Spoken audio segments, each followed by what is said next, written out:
Saudara, DPR dan pemerintah menyepakati menanggung iuran penerima bantuan iuran atau PBI dalam jangka waktu 3 bulan buntut kisru penonaktifan 11 juta peserta BPJS Kesehatan subsidi. Ini tentu menjadi momen bersih-bersih data peserta agar hanya masyarakat yang berhaklah yang mendapatkan jaminan layanan kesehatan gratis.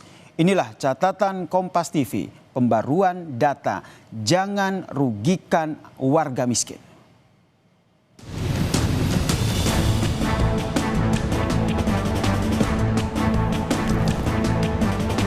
Penonaktifan sekitar 11 juta peserta penerima bantuan iuran atau PBI Program Jaminan Kesehatan Nasional menyebabkan terbatasnya akses masyarakat dalam mendapatkan layanan kesehatan gratis.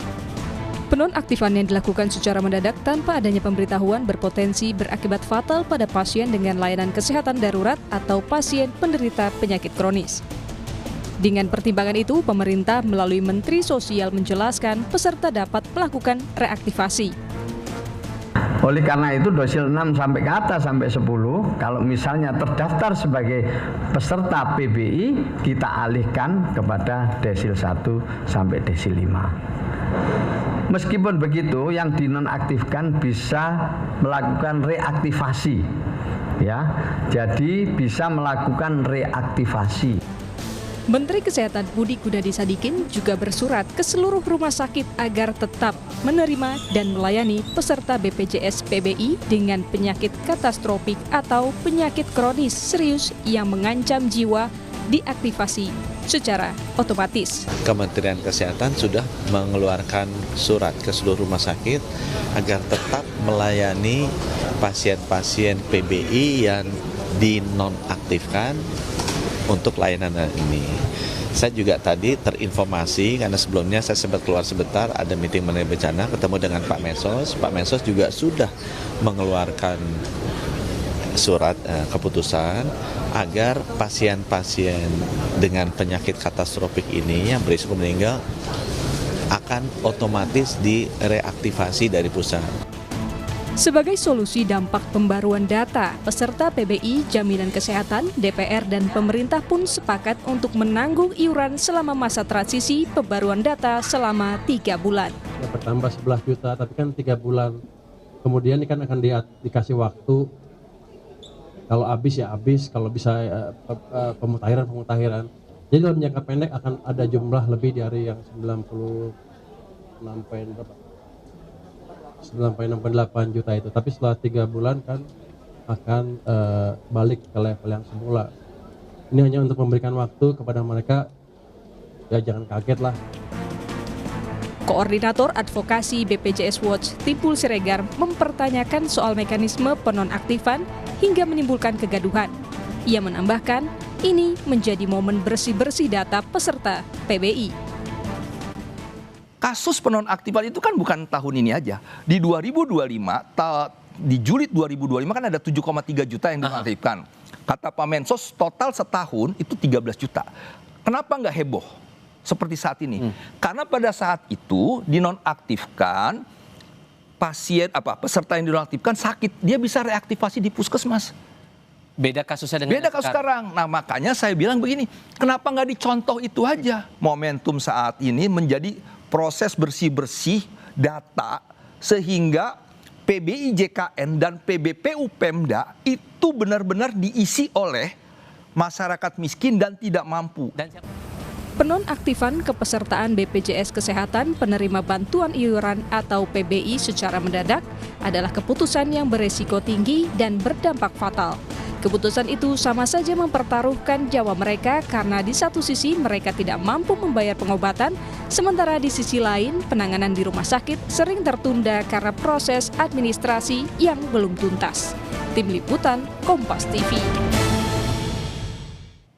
Saudara, peserta BPJS Kesehatan subsidi adalah warga miskin dan sangat miskin. Iuran per bulannya 100% ditanggung pemerintah. Tetapi harus diakui memang tidak semua penerima manfaat subsidi adalah warga miskin. Untuk itu pembaruan data terus dilakukan. Kementerian Sosial dan Badan Pusat Statistik sebetulnya sudah 2 kali melakukan pembaruan data yang dikelola dalam Sistem Data Tunggal Sosial dan Ekonomi atau DTSEN. Tetapi baru diproses pembaruan data yang kedua. Terjadi keributan akibat banyak pasien cuci darah yang tidak bisa mendapatkan penanganan medis. Menurut Menteri Keuangan Purbaya, saat pembaruan data pertama tidak terjadi keributan karena jumlah yang dinonaktifkan lebih sedikit, yakni 7,3 juta peserta dari total 96,8 juta peserta subsidi, atau sekitar 7% saja. Namun kali ini, saudara, tercatat ada 11 juta atau sekitar 11% peserta dinonaktifkan untuk diverifikasi datanya.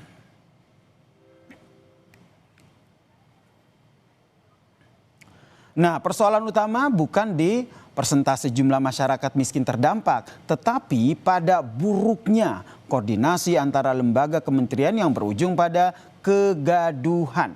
Dalam rapat dengar pendapat dengan DPR, Direktur Utama BPJS Kesehatan Ali Gufron mengakui waktu yang diberikan oleh Kementerian Sosial untuk memverifikasi data peserta sangat pendek, yakni kurang dari 1 minggu. Padahal di lapangan BPJS harus berkoordinasi dengan pemerintah daerah dan juga dinas sosial dari seluruh Indonesia.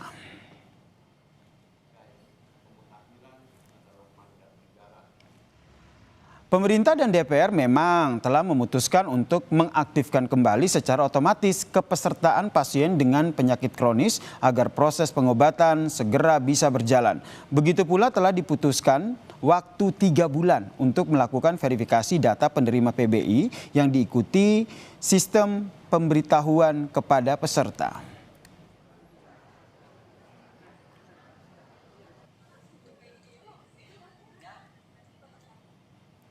Nah, upaya pemerintah memiliki data tunggal yang terintegrasi dan akurat melalui DTSEN adalah upaya yang baik karena keberadaan data tunggal sangat penting sangat penting agar bantuan dari negara ini bisa diberikan secara tepat sasaran.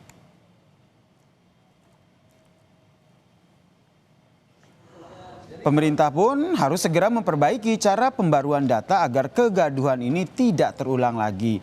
Yakni setiap pembaruan status kepesertaan wajib menerapkan sistem notifikasi atau pemberitahuan, termaksud pula penerapan masa tenggang layanan medis agar penanganan medis tidak terhenti tiba-tiba dan mengakibatkan kematian. Nah, bagi pasien kronis juga harus ada proteksi berupa reaktivasi otomatis untuk menjamin mereka tetap bisa menjalani perawatan.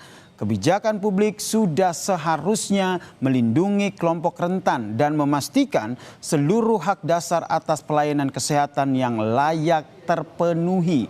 Karenanya, proses verifikasi data kesehatan tidak boleh hanya berfokus pada deretan angka saja, tetapi juga mempertimbangkan resiko kehilangan nyawa dan juga rasa kemanusiaan.